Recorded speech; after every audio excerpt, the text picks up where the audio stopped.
सच सुनना चाहते हो? तुम आलसी नहीं हो और ना ही तुम बदकिस्मत नहीं हो, और ऐसा नहीं है कि तुम्हें मौके नहीं मिले, ये भी झूठ है। सच ये है कि तुम बस डरे हुए हो। हाँ, डरे हुए हो खुद से, लोगों से, और सबसे खतरनाक बात जानते हो क्या है? कि तुम्हें खुद भी पता नहीं कि तुम डर के गुलाम बन चुके हो। तुम बड़े सपने देखते हो लेकिन कदम छोटे भी नहीं उठाते, और तुम कहते हो एक दिन मैं बदल जाऊंगा, लेकिन वो एक दिन कभी आता ही नहीं। और अगर आज तुमने इस डर को नहीं मारा तो आने वाले 5 साल भी ऐसे ही निकल जाएंगे और तुम्हें पता भी नहीं चलेगा।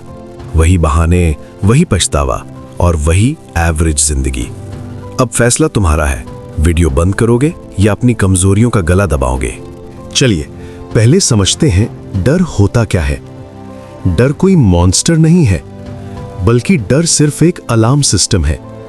जब भी तुम अपने कंफर्ट जोन से बाहर कदम रखने की कोशिश करते हो तो तुम्हारा दिमाग तुम्हें खतरे का सिग्नल भेजता है और तुम वहीं पीछे हट जाते हो।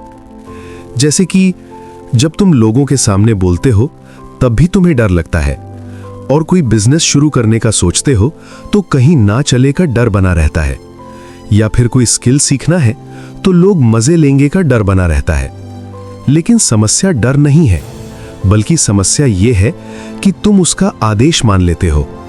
सोचो, अगर हर सफल इंसान ने डर की बात मान ली होती तो क्या वो आज सफल होते? नहीं। यहां एक छोटा सा सच है, डर हमेशा रहेगा, पर उसका कंट्रोल किसके हाथ में होगा ये तुम तय करते हो। अब असली बात करते हैं। डर कॉन्फिडेंस की कमी से नहीं आता, बल्कि डर एक्शन की कमी से बढ़ता है। और कॉन्फिडेंस पहले नहीं आता, बल्कि कॉन्फिडेंस एक्शन के बाद आता है। ये उल्टा लगता है, लेकिन यही खेल का नियम है। और अभी तो असली तरीका बाकी है। स्टेप 1, छोटे छोटे साहसिक कदम। डर कोई सच्चाई नहीं, बल्कि तुम्हारे दिमाग के अंदर छुपी एक बीमारी है। उसे जितना चैलेंज करोगे वो उतना ही कमजोर होगा, लेकिन अगर इग्नोर करोगे तो वो उतना ही मजबूत होगा। अगर तुम्हें पब्लिक स्पीकिंग से डर लगता है तो हर दिन एक वीडियो रिकॉर्ड करो, उसे सुनो और उसमें जो कमी है उस पर काम करो। और अगर फेलियर से डर लग रहा है तो हर दिन कुछ नया ट्राई करो। अपने दिमाग को दिखाओ कि मैं बच गया, मैं सरवाइव कर गया। इससे धीरे धीरे तुम्हारी डर की इंटेंसिटी कम होगी।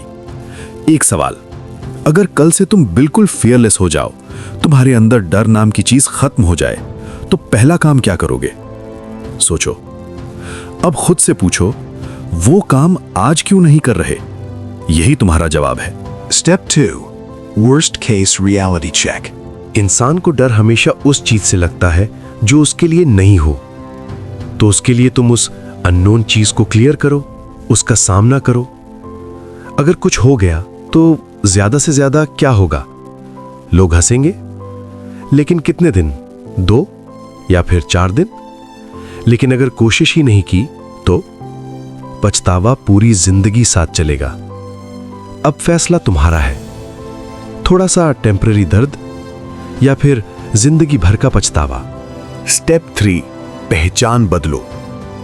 तुम एक्शन इसीलिए नहीं लेते क्योंकि तुम खुद को एवरेज मानते हो, तो इसके लिए अपनी पहचान को बदलो। रोज सुबह खुद से कहो, मैं वो इंसान हूं जो मुश्किल काम करता है, जो हर परेशानी का सामना करता है। शुरुआत में फेक लगेगा, लेकिन जब बार बार करोगे तो यही सच्चाई बन जाएगी।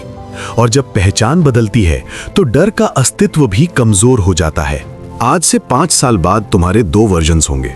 पहला सेफ, कंफर्टेबल और पछतावे से भरा, या फिर दूसरा स्ट्रॉन्ग, रिस्पेक्टेड और ताकतवर। दोनों के बीच फर्क सिर्फ इतना होगा कि तुमने डर को मारा या डर ने तुम्हें। वीडियो खत्म होने वाली है, पर तुम्हारी जिंदगी का असली सीन अब शुरू हो रहा है। अब आज से एक अनकंफर्टेबल कदम उठाओ। पब्लिक अनाउंसमेंट मत करो, बस अपने लक्ष्य को लेकर काम को पूरा करो, क्योंकि डर को मारने वाले लोग बोलते कम हैं और करते ज्यादा हैं।